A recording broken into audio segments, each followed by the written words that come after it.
BJP ശക്തനാക്കാൻ സുരേന്ദ്രന് കഴിഞ്ഞു. സുരേഷ് ഗോപി എന്ന് പറയുന്ന ഒരു സെലിബ്രിറ്റി വർഷങ്ങളായിട്ട് തൃശ്ശൂരിൽ നിന്ന് പ്രവർത്തിച്ചു. നരേന്ദ്രമോദി എന്ന് പറയുന്ന ശക്തനായ ഒരു പ്രൈം മിനിസ്റ്റർ 2-3 പ്രാവശ്യം വന്ന് അവിടെ പ്രചരണം നടത്തി. അതൊക്കെ കൊണ്ട് കുറെ വോട്ട് കിട്ടി എന്നുള്ളതല്ലാതെ ഞാനും മുതലയമ്മാച്ചനും കൂടെ കാളയെ പിടിച്ചെന്ന് കുരങ്ങ് പറയുന്നത് പോലെ ഈ വിജയമൊക്കെ എന്റെയാണെന്നും പറഞ്ഞിട്ടൊന്നും കാര്യമില്ല. അതൊക്കെ നരേന്ദ്രമോദിയുടെ വിജയമാണ്, അല്ലാതെ കേരളത്തിലെ BJPയുടെ വിജയമായിട്ട് ഞാൻ കാണുന്നില്ല. BJPയിൽ നേരത്തെ ആളുകളെ വോട്ട് ചെയ്ത് അവരുടെ സംസ്ഥാന പ്രസിഡന്റിനെ തെരഞ്ഞെടുക്കുന്ന ഒരു സംവിധാനം BJPയിൽ ഉണ്ടായിരുന്നു. വളരെ അടുത്ത സമയത്താണ് ഈ ഇലക്ഷൻ സമ്പ്രദായം മാറിയിട്ട് നോമിനേറ്റ് ചെയ്യാൻ തീരുമാനിച്ചു. ഇപ്പോഴത്തെ അത്ഭുതകരമായ തെരഞ്ഞെടുപ്പാണ്.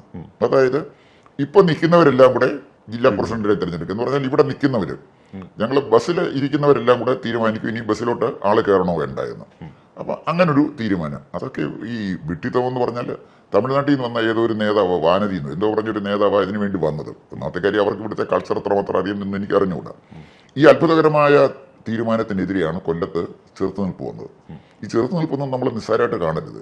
അപ്പൊ BJPയിൽ നിൽക്കുന്ന ഓരോ പ്രവർത്തകനെയും, പ്രത്യേകിച്ച് പഴയകാല പ്രവർത്തകരെ, ത്യാഗത്തോടുകൂടി സമ്പൂർണമായ ജീവിതം നയിച്ച ആളുകളെ, അവരെയൊക്കെ ഒഴിവാക്കിക്കൊണ്ട് ഒരു സുപ്രഭാതത്തില് ഈ ഞങ്ങളെല്ലാം കൂടെ അങ്ങ് തീരുമാനിക്കാം, 5 കൊല്ലം ഇരുന്നും തീരുമാനിക്കട്ടെ എന്നൊക്കെ പറയുന്നതിൽ വിഡ്ഢിത്തത്തിന്റെ ഒരു അതിരില്ലല്ലോ.